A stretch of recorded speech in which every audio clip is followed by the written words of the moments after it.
Today's video is about the steps in solving linear differential equation. So let's have our first example. dy over dx plus 3x squared times y is equals to x squared. Step 1 is write it in a standard form. The standard form of linear differential equation is dy over dx plus p of x times y is equals to q of x. Since our example problem is in standard form, we don't have anything to do. We'll just proceed to step 2.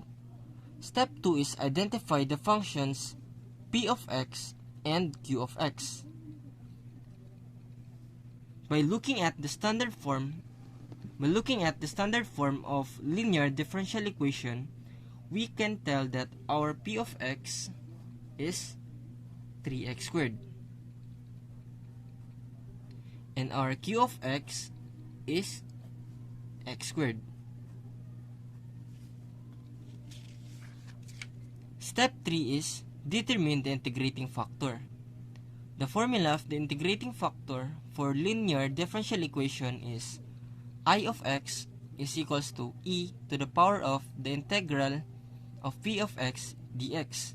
So it will be e to the power of the integral of your p of x, which is 3x squared dx. So it will be e to the power of the integral of your 3x squared, which is x cubed. And that is our integrating factor. Step 4 is write the general solution. The general solution for linear differential equation is y times your integrating factor is equals to the integral of the integrating factor times q of x dx plus c.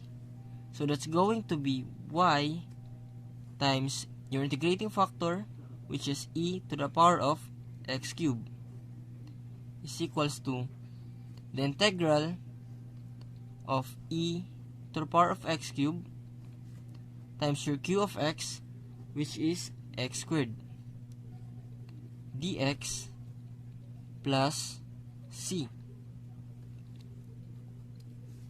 Y times e to the power of x cubed is y e to the power of x cubed is equals to the integral of x squared times e to the power of x cubed. Using u substitution,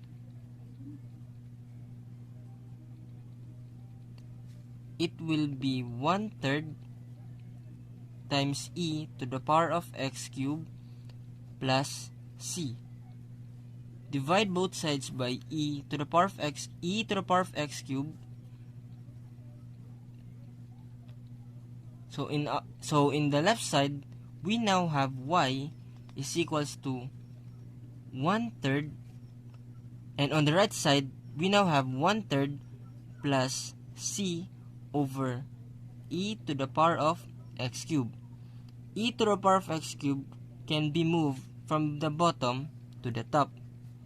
Therefore, it will be y is equals to 1/3 plus c times e to the power of negative x cubed.